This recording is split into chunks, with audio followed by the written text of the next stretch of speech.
À présent, j'aborde les règles de la bonne éducation.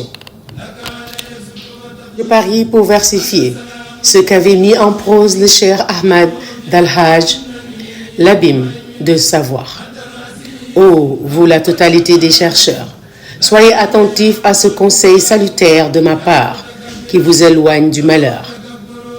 Un conseil qui vous est destiné pour la simple face de Dieu, une exhortation à quiconque est négligent et versatile.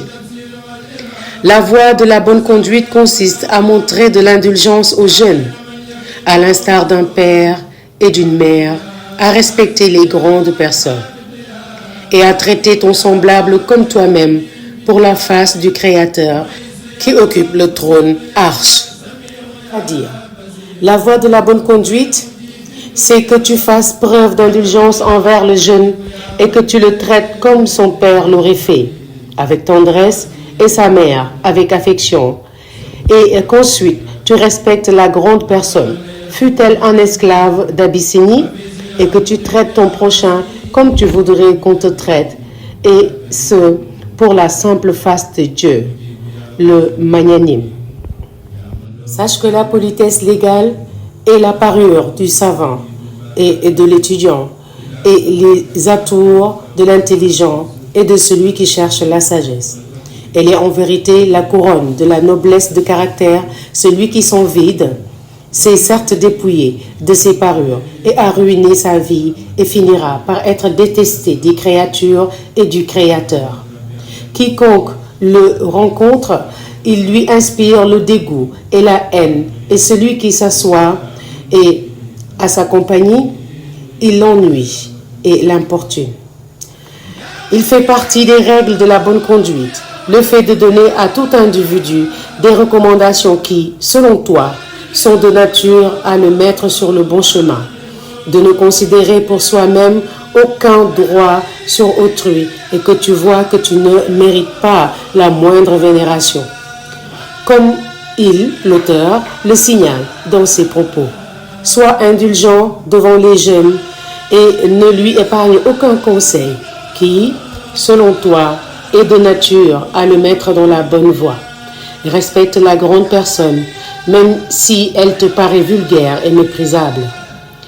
Il fait partie de ta bonne conduite de ne pas considérer pour toi-même un droit sur un individu. Voyons. Et que tu vois que tu ne mérites pas la moindre marque de vénération de la part de celui qui t'aime.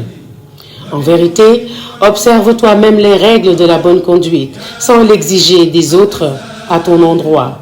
Il s'agit de Cheikh Ahmadou Bamba. Radiyallahu ta'ala anhu. Sois avec tout le monde ta vie durant exactement comme tu souhaiterais qu'il soit avec toi. C'est-à-dire, il est du lot de la meilleure éducation que tu observes les règles de bienséance à ton niveau propre, sans l'exiger des autres à ton endroit, et comporte-toi avec tout le monde de façon dont tu aurais aimé qu'il se comporte avec toi-même. Et respecte les droits du détenteur de la majesté, le puissant, à leur endroit et pour sa face, comme l'expression du poète. C'est-à-dire, il fait partie de la bonne éducation que tu tiennes compte à l'égard des créatures, des droits de leur créateur qu'il est sublime et glorieux, en te comportant avec elles, comme l'a dit le poète en métrique Bassit. Sois clément, ô mon frère, envers l'ensemble des créatures et regarde-les d'un œil de bienveillance et d'affection. Respecte le grand parmi elles, fais preuve d'indulgence envers les petits parmi elles. Tiens compte au-delà de chaque créature des droits de celui qui l'a créé. On trouve dans la sentence prophétique: ma communauté ne cessera de connaître le bonheur tant que ses cadets considéreront leurs aînés et que ces aînés accordent bienveillance à leurs cadets.